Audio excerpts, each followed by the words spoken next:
Me Tiago, I don't know who's Marco. I just hit this lotto. I'm building up my cargo, and I know. Hey everyone, this is Ramilin Manguruban and welcome back to my YouTube channel. So for today's vlog, I will be discussing about the Filipino values and moral development, strength and weaknesses of the Filipino character. Stay tuned! Hey everyone!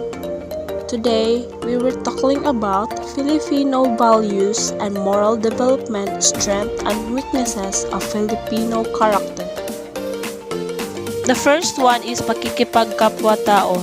Pakikipagkapwa-tao means treating each other with utmost respect. This concept, in fact, is deeper than empathy, since those engaging in pakikipagkapwa-tao are expected not only to understand others, but also should develop a sincere interest in their well-being. Showing concern, therefore, is not skin deep. And also, Filipinos open to each other and feel with one another with dignity and respect. Deal with them as a fellow human being. First one is basic sense of justice and fairness. Second one, concern for others. Third, ability emphasize with others. Sensitivity to people's feelings or pakiramdam. Pagtitiwala or trust. Sense of gratitude or utang na loob. Very dependent in interpersonal relationships. Gives sense of security, camaraderie, and feeling of closeness to one another. The second strand is the family orientation. Family orientation is often compared to family of procreation.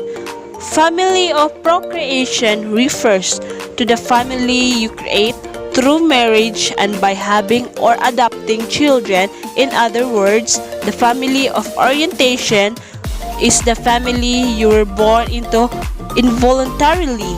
Family of creation is the family that you create. And also, Filipinos possesses a genuine and deep love for family, source of personal identity, emotional and material support, and one's main commitment and responsibility. Honor and respect given to parents and elders. Care given to children, the generosity towards kind of in need, and in great sacrifices one endures for the welfare of the family. The third one is joy and humor. Filipinos have a cheerful and fun-loving approach to life, and its up and down, pleasant disposition, a sense of humor, and propensity for happiness that contribute not only to the Filipino charm, but also to the Filipino spirit.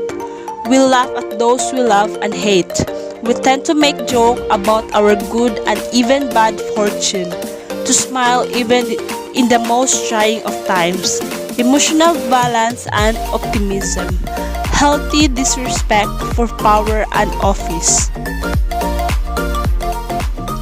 The fourth one is flexibility, adaptability, and creativity.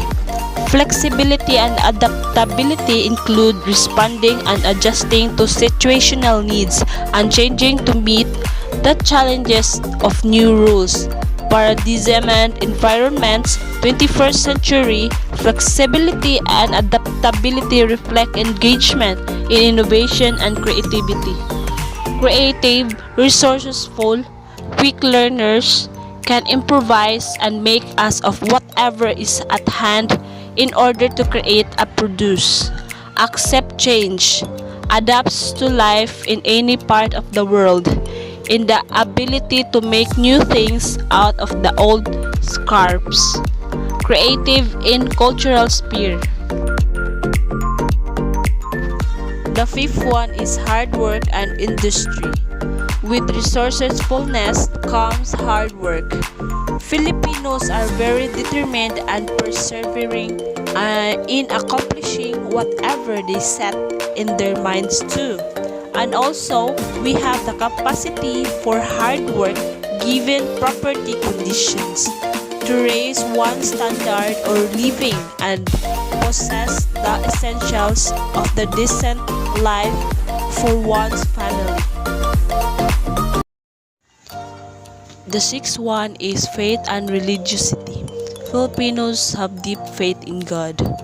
Filipinos are indeed known as worldwide as peoples of deep faith. Throughout the years, they manifest this kind of faith through their celebration. And also, our innate religiosity enables us to comprehend and genuinely accept reality in the context of God's will and plan. The seventh one is the faith and religiosity.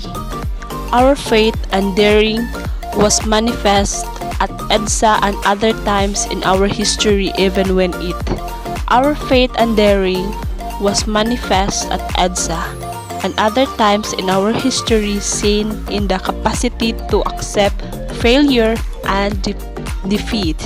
And also, we recognize forces external to ourselves as contributing to how events in our lives turn out. The eighth one is the ability to survive. Filipinos have an ability to survive, which is manifested in our capacity for endurance despite difficult times, in our ability to get by own so very little. And also, Filipinos make do with what is available in the environment. Basic optimism, flexibility, and adaptability, hard work, and deep faith in God. And now we are done for the strength. The next one is the weaknesses of the Filipino character. The first one is the extreme personalism. This extreme personalism often leads to graft and corruption and other malpractices in our government institutions. The second one is extreme personalism. Because of this personalistic worldview, Filipinos have difficulty dealing with all forms of personal stimuli. We tend to be uncomfortable with bureaucracy, with rules and regulations. The third one is the extreme family-centeredness. Extreme family-centeredness. While concern for the family is one of the Filipinos' great strengths, in the extreme, it becomes a serious flaw. Excessive concern for the family creates in a group to which the Filipino is firstly loyal to the determined of concern for the larger community or for the common good. The fourth one is the lack of discipline. The self-discipline is one of the most important requirements for achieving success, but too often there are lack of self-discipline, laziness, and lack of enough inner strength prevent one from being more self-disciplined. In this situation, one avoids doing things that require effort and persistence. The fifth one is the passivity and lack of initiative. Passivity and lack of initiative. Filipinos are generally passive and lacking in initiative. One waits to be told what has to be done. The next one is the colonial mentality. A colonial mentality is the internalized attitude of ethic or cultural inferiority felt by people as a result of colonization, them being colonized by another group. It corresponds with the belief that the cultural values of the colonizer are inherently superior to the one's own. 7 is the kanya-kanya syndrome. It is an offshoot of crab mentality Filipinos with crab mentality do not seem to be happy when someone becomes successful and tends to pull them down.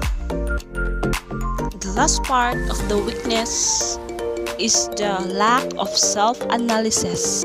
Lack of self-analysis and self-reflection. There is a tendency in the Filipino to be superficial and even somewhat flighty. They say you too tired, though, but I think that I lost. Mama, a party girl, she just wants.